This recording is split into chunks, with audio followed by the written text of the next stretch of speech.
আজ ২৪ মে ২০২২ খ্রিস্টাব্দ ১০ জ্যৈষ্ঠ ১৪২৯ বঙ্গাব্দ মঙ্গলবার।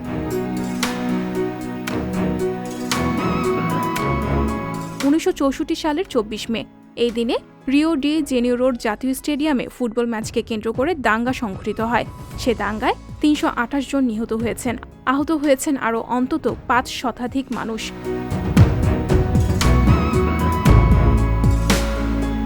১৯৭২ সালের ২৪ মের এই দিনে কবি কাজী নজরুল ইসলামকে সপরিবারে ভারতের কলকাতা থেকে বাংলাদেশের ঢাকায় স্থানান্তর করা হয়।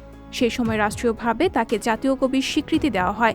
মাত্র ২৩ বছরের সাহিত্যিক জীবনে তার সৃষ্টির প্রাচুর্যতা ছিল তুলনাবিহীন।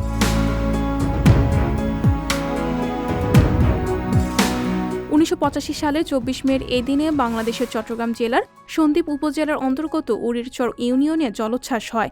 ওই জলোচ্ছ্বাসে প্রায় ১১,০০০ লোকের প্রাণহানি হয়।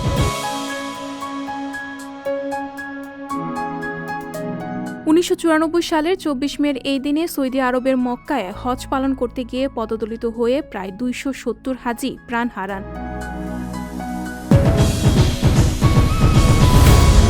১৯৫১ সালের ২৪ মের এই দিনে বাংলাদেশি অধ্যাপক, শিক্ষাবিদ, লেখক ও গবেষক মুনতাসির মামুনের জন্ম হয়।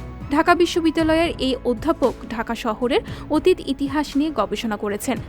এছাড়াও তিনি জাতীয় বিশ্ববিদ্যালয়ের মুক্তিযুদ্ধ, বঙ্গবন্ধু ও বাংলাদেশ গবেষণা ইনস্টিটিউটে সাম্মানিক প্রতিষ্ঠাতা পরিচালক হিসেবে ১৯৯৯ সাল থেকে ২০০২ সাল পর্যন্ত দায়িত্ব পালন করেন।